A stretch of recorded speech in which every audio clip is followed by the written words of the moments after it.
Gaza, especially Yang Amat Bahagia Tun Dr.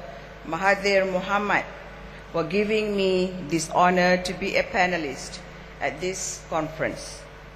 As we all know, Yang Amat Bahagia Tun M is an illustrious and visionary leader who is known to be bold, brave, and consistent in championing an independent Palestinian state. I would also like to take this opportunity to wish happy birthday to Yang Amat Berbahagia Tun Mahathir, which fell yesterday, 10th of July. I'm not going to tell you how old he is, but he's only one day older than yesterday. To my dear Kak Hasma, I would also like to wish you a happy birthday, which will fall tomorrow, 12th of July.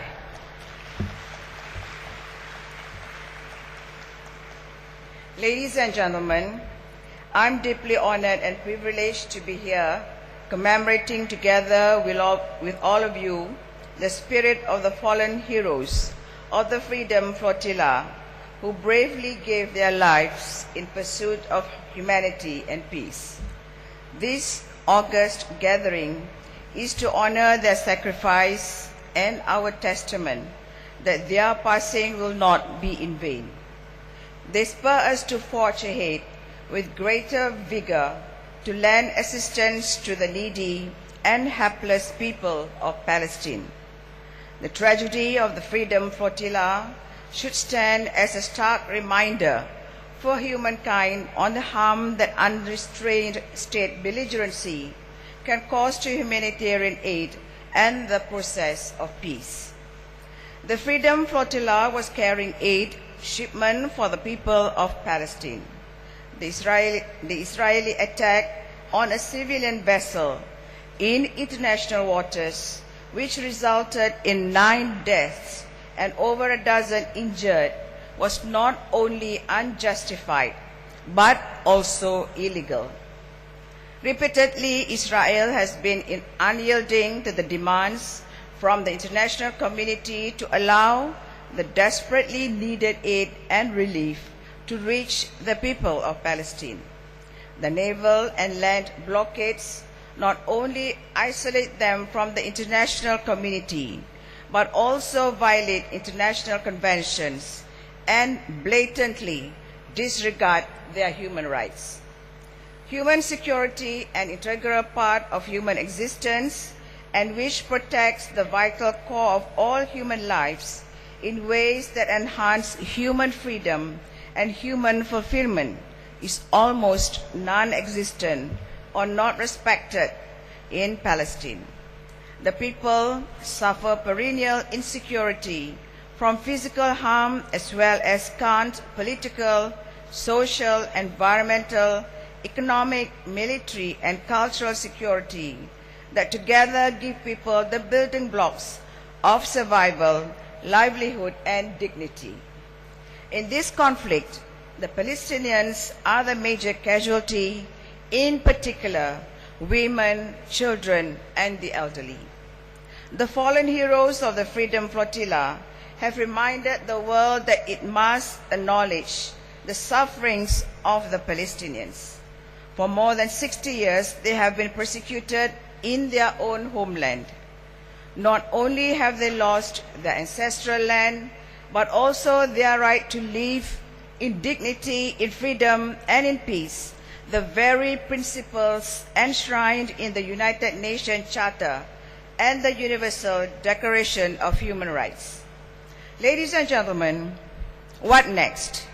To my mind, the spirit of Freedom Flotilla and the people who lost their lives should not dissipate.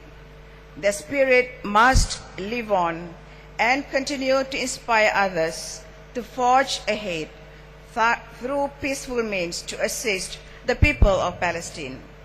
The international community, which has been angrily aroused by the atrocities, must continue to be engaged. It is incumbent upon us as decent citizens of the world to speak out for the welfare and rights of our fellow men, women, and children, not only in Palestine but also all over the world. We have the moral obligation to say no to aggression, no to oppression, no to abuse and torture, and especially no to the mistreatment of women and children.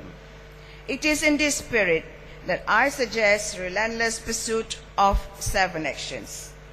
But I must also emphasize here that these suggested actions are merely my personal opinion.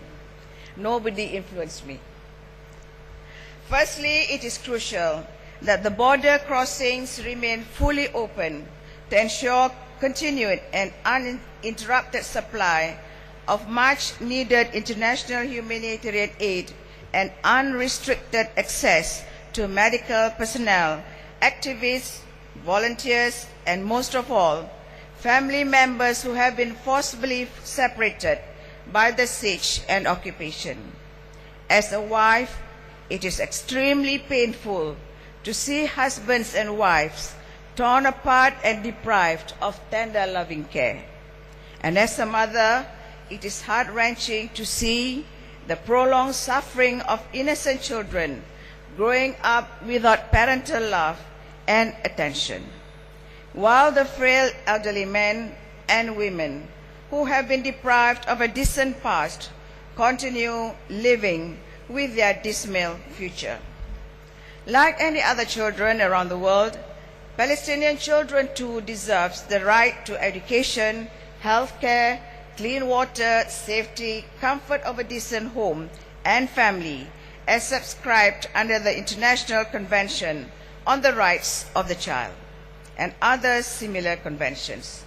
Unfortunately, Palestinian children are left without even basic amenities, forced to live under threatening situations, in deplorable makeshift tents in refugee camps with no hope of a bright future.